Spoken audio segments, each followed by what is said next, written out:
Hello friends, എല്ലാവർക്കും നമസ്കാരം. നിങ്ങളേവരും കാത്തിരിക്കുന്ന രേവതിയുടെയും സച്ചിയുടെയും ഇന്നത്തെ വിശേഷത്തിലേക്ക് എല്ലാ കൂട്ടുകാർക്കും സ്വാഗതം. എല്ലാവർക്കും നല്ലൊരു ദിവസം ആശംസിച്ചുകൊണ്ട് തന്നെ നമുക്ക് ഇന്നത്തെ വിശേഷത്തിലേക്ക് കിടക്കാം. അതിനു മുമ്പായിട്ട് ആരെങ്കിലും നമ്മുടെ ഈ ചാനൽ ആദ്യമായിട്ട് കാണുന്നുണ്ടെങ്കിൽ ഇതുവരെ സബ്സ്ക്രൈബ് ഒന്നും ചെയ്തു വെച്ചിട്ടില്ലെങ്കിൽ തീർച്ചയായിട്ടും ഒന്ന് സബ്സ്ക്രൈബ് ചെയ്ത് വെച്ചോളൂ കേട്ടോ. അതിനോടൊപ്പം മാക്സിമം എല്ലാവരും നമ്മുടെ വീഡിയോ ഇഷ്ടപ്പെടുകയാണെങ്കിൽ ഒരു ലൈക്ക് അടിച്ചിട്ട് പോകാൻ മറക്കരുതേ. അപ്പോൾ നമുക്ക് ഇന്നത്തെ വിശേഷത്തിലേക്ക് കിടന്നാലോ. തുടങ്ങുമ്പോൾ തന്നെ കാണിക്കുന്ന നമ്മുടെ വർഷേനെ രേവതിയാണ്. അങ്ങനെ നമ്മുടെ രേവതി അന്ന് നടന്ന സംഭവങ്ങളെല്ലാം വർഷയോട് തുറന്നു പറയുകയാണ്. വർഷയുടെ അച്ഛൻ തന്നെ അപമാനിച്ചെന്നും വർഷയുടെ അച്ഛൻ തന്നെ മാത്രമല്ല തൻ്റെ കുടുംബത്തെ അപമാനിച്ചെന്നും അതുകൊണ്ടാണ് സച്ചി അങ്ങനെയൊക്കെ പറയാനും അതുപോലെ തന്നെ ലാസ്റ്റ് പിടി വിട്ടിട്ട് ഒരു അടി കൊടുക്കാനും ഒക്കെ ഇടയായതു എന്നൊക്കെ പറഞ്ഞു. അപ്പൊ ഇതൊന്നും നമ്മുടെ വർഷ അറിഞ്ഞിട്ടില്ലായിരുന്നു കേട്ടോ. അപ്പൊ വർഷ ഇങ്ങനെ നമ്മുടെ മധുസൂദൻ ഇങ്ങനെയൊക്കെ ചെയ്തു എന്ന് അറിഞ്ഞപ്പോൾ തന്നെ സത്യം പറഞ്ഞിട്ടുണ്ടെങ്കിൽ ഒന്ന് ഞെട്ടിപ്പോയി കേട്ടോ.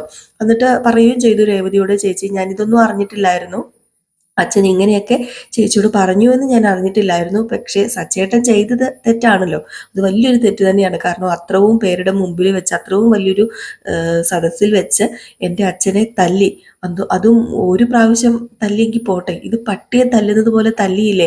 ഒന്ന് ഓർത്ത് നോക്കിക്കേ. രേവതി ചേച്ചിയുടെ അച്ഛനെയാണ് ഇങ്ങനെ ചെയ്യുന്നതെങ്കിൽ രേവതി ചേച്ചിക്ക് സഹിക്കുമോ? ഒരിക്കലും രേവതി ചേച്ചിക്ക് ഇത് സഹിക്കില്ല. അതെനിക്കറിയാം മോളെ, എനിക്കറിയാം. നിന്റെ മാനസികാവസ്ഥ എനിക്ക് നല്ലതുപോലെ മനസ്സിലാകും. ഒരിക്കലും ഞാൻ സച്ചേട്ടനെ സപ്പോർട്ട് ചെയ്ത് സംസാരിക്കുന്നതല്ല, കൈവിട്ട് പോയി ലാസ്റ്റ്. അത് ശരിയാണ്, ഒരിക്കലും അത് നല്ല കാര്യമാണെന്നോ ഇനിയിപ്പം അതിനെ പ്രോത്സാഹിപ്പിക്കുകയോ ഒന്നുമല്ല ഞാൻ ചെയ്യുന്നത്. മോള് സാധാരണ ഒരു മകള് ചെയ്യുന്നതൊക്കെ തന്നെയാണ് മോളും ചെയ്തത്. പക്ഷെ ഇനി ആ ഒരു വാശിയും ദേഷ്യവും വൈരാഗ്യമൊക്കെ മനസ്സിൽ വെച്ചുകൊണ്ടിരിക്കരുത്. അതൊക്കെ എങ്ങനെയെങ്കിലും മാറ്റിയിട്ട് നീ ചന്ദ്രോദയത്തേക്ക് വരണം. അവിടെ എല്ലാവർക്കും ഭയങ്കര സങ്കടമാണ്. നീയും ശ്രീകാന്തും ഇല്ലാത്തത് കൊണ്ട് സത്യം പറയാലോ, അവിടെ ഒരു നേരത്തെ ആഹാരം പോലും എന്താ വീട്ടില് കഴിക്കുന്നത് പോലെയാ കഴിക്കുന്നത്. ചേച്ചി വിഷമിക്കൊന്നും വേണ്ട.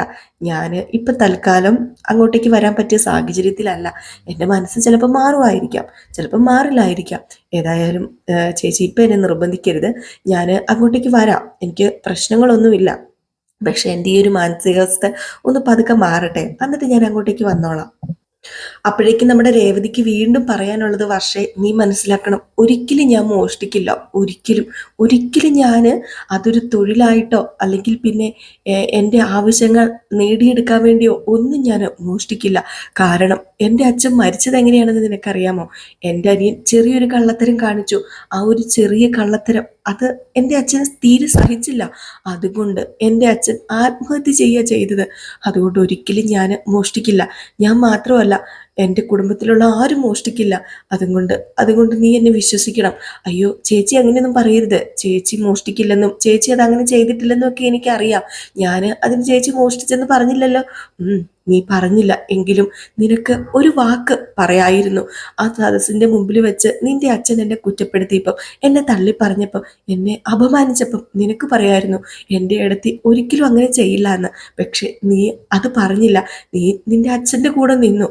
അത് ചിലപ്പം നിനക്ക് നിന്റെ അച്ഛനോട് ചെയ്യാൻ പറ്റുന്ന ആ ഒരു ഇതായിരിക്കാം. നിനക്ക് പ്രത്യേകിച്ച് എന്നോട് വേറൊരു കടപ്പാട് ഉണ്ടാകണമെന്നില്ല. പക്ഷെ നിന്റെ അച്ഛനോട് നിനക്ക് കടപ്പാട് വേണം. ഒരു മകളെ സ്നേഹിക്കുന്ന ഒരു അച്ഛനെ സ്നേഹിക്കുന്ന മകള് ഇതിൽ കൂടുതൽ ഒന്നും ഒരച്ഛന് വേണ്ടി ചെയ്യില്ല, എനിക്കറിയാം. ഇത് തന്നെ നീ ചെയ്തത് വലിയ കാര്യമാണെന്നും എനിക്കറിയാം. അതുകൊണ്ട് ദയവ് ചെയ്ത് ഇതിൻ്റെ പേരിൽ നീ വരാതിരിക്കരുത്. ആരെയും നീ വിഷമിപ്പിക്കരുത്. അച്ഛനെ പ്രത്യേകിച്ച് നീ വിഷമിപ്പിക്കരുത്. എനിക്ക് അച്ഛനെ ഒരുപാട് ഇഷ്ടമാണ്, അറിയാലോ. എനിക്ക് അച്ഛനില്ല. എന്നെ ഈ നിലയിൽ കൊണ്ടുവന്ന് നിർത്തിയിരിക്കുന്നത് ചന്ദ്രോദയത്തെ രവീന്ദ്രനാ, എൻ്റെ അമ്മായിച്ചനല്ലത്, അതെൻ്റെ അച്ഛൻ തന്നെയാ. ഒരിക്കലും അതിനെ സങ്കടപ്പെടുത്താൻ എനിക്ക് കഴിയില്ല. അതുകൊണ്ട് ഞാൻ പറയാ, കാല് പിടിക്കാം, ദയവ് ചെയ്ത് നീ അങ്ങോട്ടേക്ക് വരണം വർഷ. നമ്മൾ മരുമക്കളും മക്കളും ഒക്കെ ഒരു വീട്ടില് സന്തോഷത്തോടെ കഴിയുന്നത് കാണാനാ അദ്ദേഹം ആഗ്രഹിക്കുന്നത്. അദ്ദേഹത്തിന്റെ ആഗ്രഹങ്ങളാ അതൊക്കെ. അത് നമുക്ക് സാധിച്ചു കൊടുക്കണ്ടേ? അതൊക്കെയല്ലേ നമുക്ക് സാധിച്ചു കൊടുക്കാൻ പറ്റത്തുള്ളൂ. ഞാൻ പറയാനുള്ളത് പറഞ്ഞു. ഇനി എല്ലാം നിന്റെ ഇഷ്ടമാണ്, എല്ലാം നിന്റെ ഇഷ്ടം, എല്ലാം ഞാൻ നിനക്ക് വിട്ടു തന്നിരിക്കുക. ഒരു ചേച്ചി അനിയത്തിയോട് പറയുന്നത് പോലെ നീ ഇത് കാണണം. അല്ലാതെ ഒരിക്കലും നീ എന്നെ ഒരു കള്ളിയായിട്ട് കാണരുത്. ചേച്ചി അങ്ങനെയൊന്നും പറയരുത്. ചേച്ചി എന്തൊക്കെയാ ചേച്ചി പറയുന്നത്? രേവതി ചേച്ചിനെ ഒരിക്കലും ഞാൻ അങ്ങനെയൊന്നും കണ്ടിട്ടില്ല, എനിക്കറിയാം. എങ്കിലും ഇതൊരു ചേച്ചിയുടെ അപേക്ഷയായിട്ട് നീ കാണണം.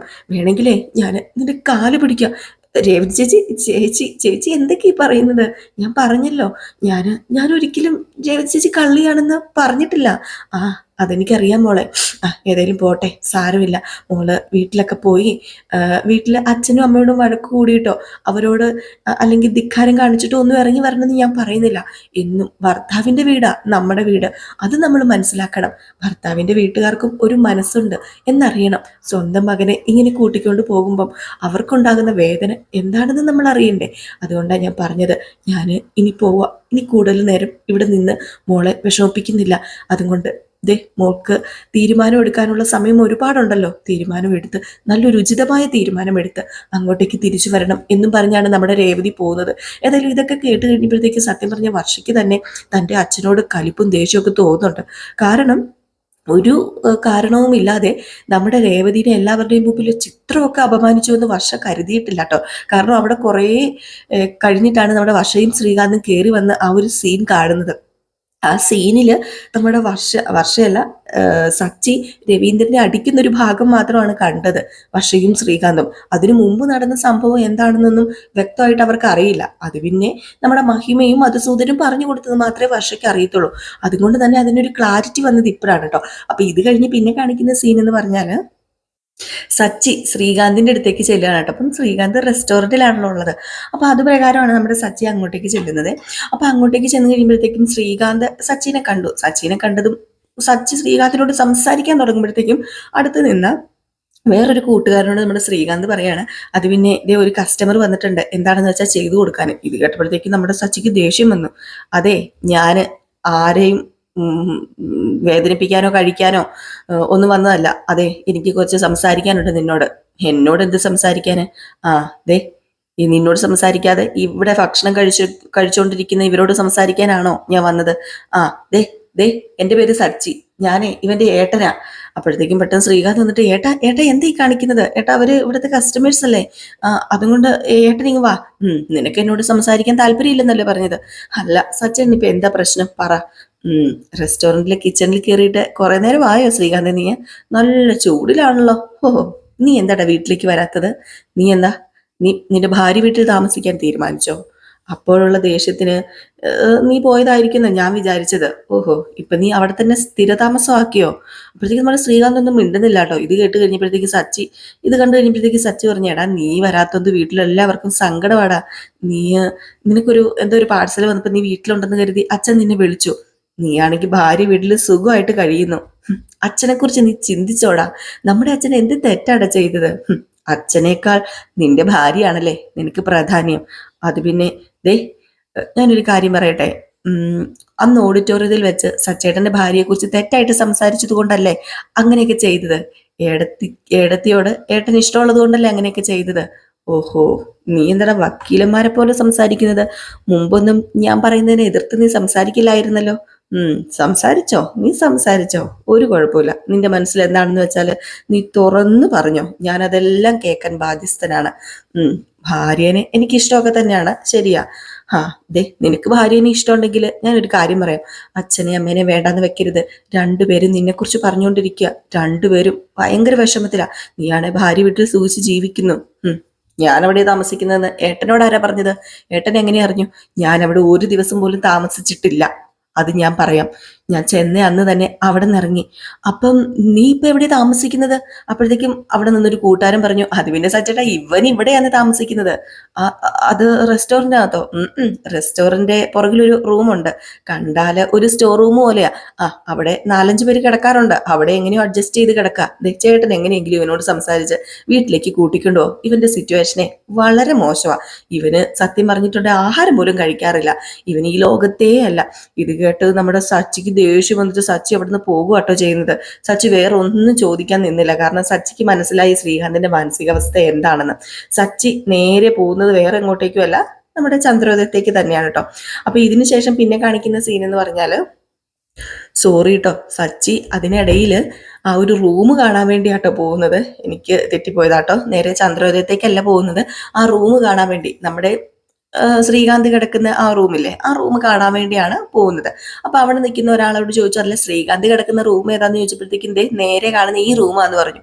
സത്യം പറയാലോ, അതിനകത്ത് എന്തൊക്കെയോ വലിച്ചു വാരിയിട്ട് ഒരു വൃത്തിയും മെനയും ഇല്ലാതെ ആർക്കും കിടക്കാൻ പോലും സൗകര്യമില്ലാത്ത ഒരു റൂമിനകത്താണ് നമ്മുടെ ശ്രീകാന്ത് കിടക്കുന്നത്. അത് കണ്ടു കഴിഞ്ഞപ്പോഴത്തേക്കും സച്ചിയുടെ ചങ്ക് തകർന്നു പോയിട്ടോ.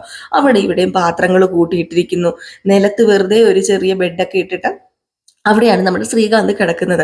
അതുകൂടെ കണ്ടപ്പോഴത്തേക്ക് നമ്മുടെ സച്ചിക്ക് സഹിക്കുമോ തൻ്റെ അനിയൻ ഇങ്ങനെ കിടക്കുന്നത്? ഒരിക്കലും നമ്മുടെ സച്ചിക്ക് സഹിക്കത്തില്ല.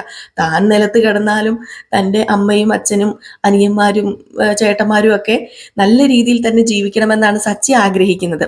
ഏതായാലും മുറി കയറി വന്നു നമ്മുടെ ശ്രീകാന്ത് ഈ സമയം. എന്നിട്ട് പറഞ്ഞു, സച്ചേട്ടൻ ഇതിനെ മുറി കയറി നോക്കുന്നത്? സച്ചേട്ടൻ ഇവിടുന്ന് പോകാൻ നോക്ക്. എടാ, നമുക്കൊരു വീടില്ലേടാ, എന്നിട്ടാണോടാ നീ ഇവിടെ വന്ന് കിടക്കുന്നത്? അവിടെ നിനക്ക് നല്ലൊരു മുറിയില്ലേടാ? എന്നിട്ട് നീ ഇവിടെ വന്ന് കിടക്കുന്നത് എന്തിനാടാ? ഈ സൗകര്യമില്ലാത്ത ഈ ചെറിയ മുറിയില് ഇതില് മറ്റുള്ളവരുടെ കൂടെ വന്ന് കിടക്കേണ്ട ആവശ്യമുണ്ടോ? ഞാൻ എവിടെ കിടന്നാല് ഏട്ടൻ എന്താ? അതുപോലെ നിങ്ങൾക്ക് എല്ലാവർക്കും എന്താ? എനിക്ക് എന്താന്നോ? നീ എന്റെ അനിയനല്ലേടാ? എനിക്ക് വിഷമാവില്ലേ? നീ എന്താ അത് മനസ്സിലാക്കാത്തത്? എനിക്കറിയാം, എനിക്ക് മനസ്സിലായി. ഇവിടെ കിടക്കാൻ ഞാനാണെങ്കിൽ കുഴപ്പമില്ല.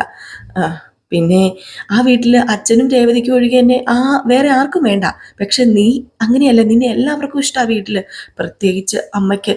നീ വീട്ടിൽ വരാത്തതിന്റെ വിഷമം ആ വീട്ടിലെ എല്ലാവർക്കും ഉണ്ട്. ഞാൻ മാത്രം വീട്ടിൽ വന്നാൽ മതി എന്നാണോ ഏട്ടൻ പറയുന്നത്? അല്ല പിന്നെ ഈ റെസ്റ്റോറൻറ്റുകൾ എല്ലാവരും വീട്ടിലേക്ക് കൂട്ടിയിട്ട് വരാൻ പറ്റുമോ? അല്ല, എന്റെ ഭാര്യനെ കൂട്ടിക്കൊണ്ട് വരണ്ടേ? അത് പിന്നെ നിന്റെ ഭാര്യനെ കൂട്ടിക്കൊണ്ട് വരണം.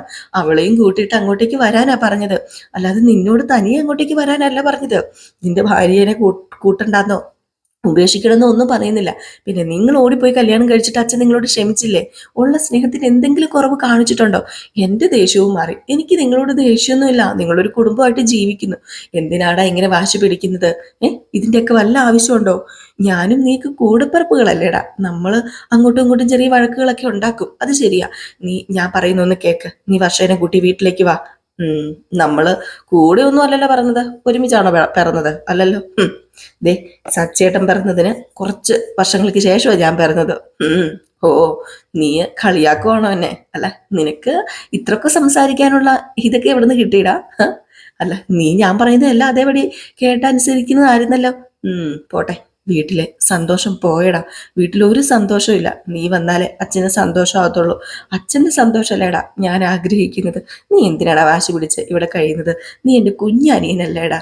നീ എന്തുകൊണ്ടാ വീട്ടിലേക്ക് വരാത്തത്? ഞാൻ എന്തുകൊണ്ടാ വീട്ടിലേക്ക് വരാത്തതെന്ന് സച്ചേട്ടൻ അറിയില്ലേ? സച്ചേട്ടൻ കാണിച്ചൊന്നും സച്ചേട്ടൻ ഓർക്കുന്നില്ലേ? അന്ന് സച്ചേട്ടൻ അങ്ങനെ ചെയ്യരുതായിരുന്നു. സച്ചേട്ടൻ അങ്ങനെയൊക്കെ ചെയ്തതുകൊണ്ടാ ഞാൻ അങ്ങോട്ടേക്ക് വരാത്തത്.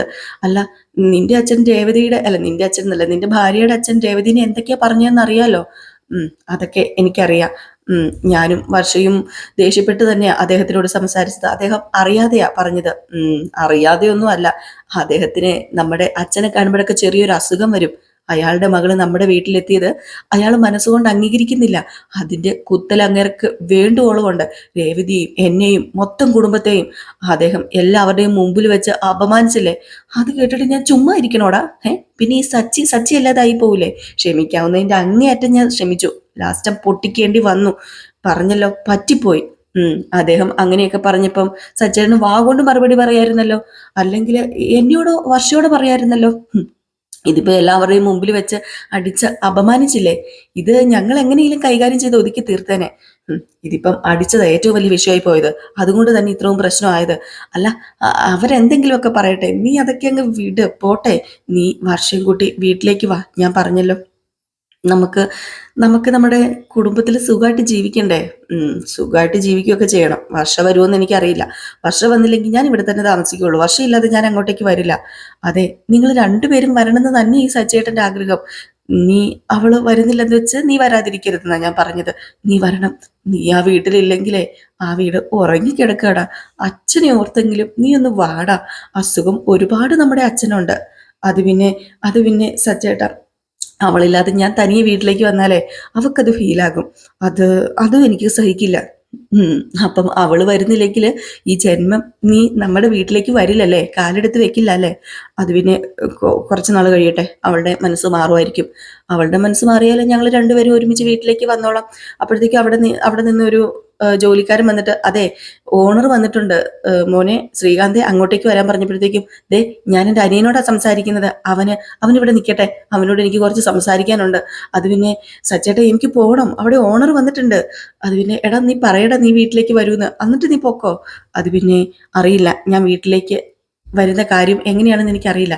ഇപ്പം തൽക്കാലം എനിക്ക് വീട്ടിലേക്ക് വരാൻ പറ്റില്ല, നടക്കുന്നത് പോലെ എങ്ങനെയാണെന്ന് വെച്ചാൽ നടക്കട്ടെ എന്ന് പറഞ്ഞ് നമ്മുടെ ശ്രീകാന്ത് അവിടെ നിന്ന് പോവുകയാണ് കേട്ടോ. കാരണം സച്ചിക്ക് ഭയങ്കര ഒരു വിഷമമായി പോയി. കാരണം നമ്മുടെ ശ്രീകാന്ത് ഇങ്ങനെ പ്രതികരിക്കുമെന്ന് നമ്മുടെ സച്ചി പ്രതീക്ഷിച്ചില്ല. സച്ചി വന്ന് രണ്ട് വഴക്ക് പറയുമ്പോൾ വരും എന്നാണ് പ്രതീക്ഷിച്ചത്. സച്ചി വഴക്ക് പറയാനും നിന്നില്ല, താഴ്ന്നു തന്നെയാണ് സച്ചി സംസാരിച്ചത്. എന്നിട്ട് നമ്മുടെ ശ്രീകാന്ത് വരാത്തതുകൊണ്ട് ഭയങ്കര വിഷമമായി പോയിട്ടോ നമ്മുടെ സച്ചിക്ക്. ഏതായാലും ഈ സീൻ കഴിഞ്ഞ് പിന്നെ കാണിക്കുന്ന സീൻ എന്ന് പറഞ്ഞാൽ നമ്മുടെ വർഷേനെ തന്നെയാണ് കേട്ടോ. അപ്പം വർഷ ഡബ്ബിംഗ് ഒക്കെ ചെയ്ത് കഴിഞ്ഞിട്ട് വർഷ പറഞ്ഞു അതെ എനിക്ക് കുറച്ച് റെസ്റ്റ് വേണം സാറേ എന്ന് പറഞ്ഞപ്പോൾ അത് പിന്നെ ഒരു സീനും കൂടെ ഉണ്ട്. അത് പിന്നെ സാറേ ഞാൻ പറഞ്ഞല്ലോ എനിക്ക് കുറച്ച് റെസ്റ്റ് വേണം. അല്ല താലിമാറ്റൽ ചടങ്ങൊക്കെ അതൊക്കെ എങ്ങനെയുണ്ടായിരുന്നു? വരാൻ പറ്റിയില്ല പക്ഷേ അതിനെക്കുറിച്ചൊന്നും പറയാതിരിക്കുന്നത് നല്ലത്. അതെ എനിക്ക് ഫുഡ് കഴിക്കണം, നല്ല വിശപ്പുണ്ട് സാറേ, ഞാനൊന്ന് പൊക്കോട്ടെ, ഞാനൊന്ന് ഫുഡ് കഴിച്ചിട്ട് വരാം. ശരി എങ്കിലേ താൻ ഫുഡ് പോയി കഴിക്കുക, ഫുഡ് കഴിച്ചിട്ട് വന്നാൽ മതി എന്ന് പറഞ്ഞ് വർഷനെ ഫുഡ് കഴിക്കാൻ വേണ്ടി വിടുകയാണ് കേട്ടോ. ഏതായാലും വർഷം ചെന്നിട്ട് നേരെ ഫോൺ എടുത്ത് റെസ്റ്റോറൻറ്റിലേക്ക് വിളിക്കുക. നമ്മുടെ ശ്രീകാന്തിന്റെ റെസ്റ്റോറൻറ്റിലേക്ക് തന്നെയാണ് ഫോൺ എടുത്ത് വിളിക്കുന്നത്. അപ്പോൾ ശ്രീകാന്തിന്റെ കൂട്ടുകാരനാട്ടോ ഫോൺ എടുക്കുന്നത്. അപ്പം വർഷയാന്ന് അറിഞ്ഞപ്പോൾ തന്നെ ശ്രീകാന്തിന്റെ കൂട്ടുകാരൻ എന്ത് ചെയ്തു, നമ്മുടെ ശ്രീകാന്തിനോട് പറയാ അതെ ഒരാൾ വിളിച്ച് ഫുഡ് ഓർഡർ ചെയ്തിട്ടുണ്ട്, നീ അത് ഡെലിവറി ചെയ്യാൻ വേണ്ടി പോകണം. അപ്പം പറഞ്ഞു ഞാനോ, എന്നെ കൊണ്ടൊന്നും പറ്റില്ല. അല്ല നിനക്ക് വേണ്ടപ്പെട്ട ഒരാളാ? എനിക്ക് വേണ്ടപ്പെട്ട ആളോ? ആ നിന്റെ ഭാര്യ. വർഷയോ? ആ വർഷയാണെന്നേ, നീ ഏതായാലും ചെല്ല്, നീ ഫുഡ് കൊണ്ട് ചെല്ലാൻ പറയാണ് കേട്ടോ. ഏതായാലും നമ്മുടെ ശ്രീകാന്തിന് വലിയ സന്തോഷമാവുക, കിട്ടിയൊരു ചാൻസ് ആണല്ലോ ഭാര്യയുടെ അടുത്ത് പോകാനുള്ളത്, അതൊരിക്കലും പാഴാക്കില്ലല്ലോ. അങ്ങനെ നമ്മുടെ ശ്രീകാന്ത് നേരെ വർഷയുടെ അടുത്തേക്ക് ചെല്ലാണ്. ഇതേ സമയം പിന്നെ കാണിക്കുന്ന നമ്മുടെ രേവതി നേരെ വീട്ടിലേക്ക് ചെല്ലുകയാണ്. അപ്പൊ എന്തെങ്കിലും സങ്കടം ഉണ്ടെങ്കിൽ അമ്മയോടൊക്കെയാണല്ലോ പറയുന്നത്. അങ്ങനെ നേരെ വീട്ടിലേക്ക് ചെന്നിട്ട് കാര്യങ്ങളൊക്കെ പറഞ്ഞു കഴിഞ്ഞപ്പോഴത്തേക്ക് നീ മാല എടുത്തന്നോ മോളെ, നീ മാല എടുത്തിട്ട് അതെന്തിനാ മോളെ നീ മാല എടുത്തത് എന്നിങ്ങനെ ചോദിക്കാട്ടോ നമ്മുടെ ലക്ഷ്മി. ഇത് കേട്ടപ്പോഴത്തേക്കും പണയം വെക്കാൻ കൊണ്ടുപോയി, പണയം വെച്ചിട്ട് എനിക്ക് പല കാര്യങ്ങളും സാധിച്ചെടുക്കാന്. എന്താ അമ്മ ഈ പറയുന്നത്? ഞാൻ മാല എടുക്കുന്ന അമ്മയ്ക്ക് തോന്നുന്നുണ്ടോ? അല്ല മോള് മാല എടുക്കൂലെന്ന് എനിക്കറിയാം, അതുകൊണ്ടാണ് ഞാൻ ചോദിച്ചത്. എന്നിട്ട് വലിയ പ്രശ്നമായോ മോളെ? വലിയ പ്രശ്നമായോന്നോ? വലിയ പ്രശ്നം തന്നെയായി. അയാള് എന്തൊക്കെയാണോ എന്നെക്കുറിച്ച് പറഞ്ഞത്, എന്നെക്കുറിച്ച് എന്തൊക്കെയോ പറഞ്ഞു. അത് സച്ചേട്ടന് സഹിച്ചില്ല, സച്ചേട്ടൻ അതും കൊണ്ടാ തല്ലിയത്. തല്ലിയെങ്കിലേ കാര്യമായി പോയിന്ന് നമ്മുടെ ലക്ഷ്മി പറഞ്ഞപ്പം പറഞ്ഞു അമ്മ എന്തൊക്കെയാ പറയുന്നത്? അല്ല പിന്നെ എന്താ ഞാൻ പറയേണ്ടത്? അപ്പൊ ഇതൊക്കെ കേട്ടുകൊണ്ടാണ് പെട്ടെന്ന് നമ്മുടെ ശരത്ത് വരുന്നത്. ശരത്ത് പറഞ്ഞു നമ്മുടെ കുടുംബത്തെ അപമാനിക്കുന്നതേ ഒരു പ്രശ്നമല്ല, അതാർക്കും ഒരു പ്രശ്നമല്ല. അതെ ഞാൻ ചേച്ചിയോട് പറഞ്ഞിട്ടുണ്ട്, പൈസ ഇല്ലാതെ നമ്മൾ ജീവിക്കുമ്പോൾ നമുക്ക് അതിൻ്റെതായ കുറവുകളുണ്ടാകും. നമ്മളെ സമൂഹം അംഗീകരിക്കില്ല, വ്യക്തികൾ അംഗീകരിക്കില്ല, അത് ഉറപ്പായ കാര്യം തന്നെയാ. ഇപ്പം രേവതി ചേച്ചി പൈസയുള്ളൊരു കുടുംബത്തിലാണെങ്കിൽ അയാൾ എന്ത് ചെയ്തേനെ? ഇതെല്ലാം കണ്ണടച്ച് നിന്ന് കണ്ടേനെ. പൈസ ഇല്ലാത്തത് കൊണ്ടല്ലേ ഇതൊക്കെ ഉണ്ടായത്. രേവതി ചേച്ചി പൈസ ഇല്ലാത്ത കുടുംബത്തിൽ നിന്ന് കയറി ചെന്നതെന്ന് നന്നായിട്ട് അറിയാം. അതുകൊണ്ടല്ലേ അയാൾ നമ്മുടെ കുടുംബത്തെ അപമാനിച്ചത്.